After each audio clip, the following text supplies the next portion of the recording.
Keertsen is, zeg ik altijd, volle meer als sport alleen. Keertsen is ik cultuur, Keertsen is taal en dan is het fjouwracen gelijk en saus gelijk. En dan wordt het hier moe stil en dan komt die slag en dan volgt de ontlading. Nou ja, dat is al je Keertsen Malko. Dus je komt vuur, je komt spektakel hier, en ik hoop dat hier een hele grote mensen komen die het Keertsleefhebber binnen. En die zeggen van, ja, maar daar wil ik bij wezen.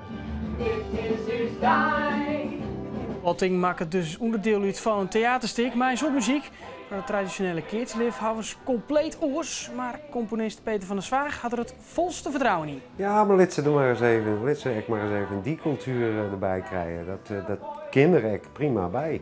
En het is gewoon een orde. Eigenlijk een orde onder het Keertsen. Dus in die zin, ja, krijgen ze van alles mee. Hier tussen de toren, tussen die twee PC-toren, daar staat de skiltribune aan ze. En daar in die skiltribune daar komt het plak voor het koor en het orkest.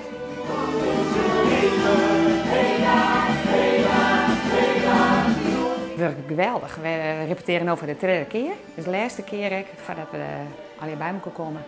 En direct de eerste keer zijn wij al helemaal verrast. Iedereen die het heel goed daar heeft, we alles ingezongen en alles opstuurt. Hartstikke leuke ploeg. Dus er is een nieuw koor geboren.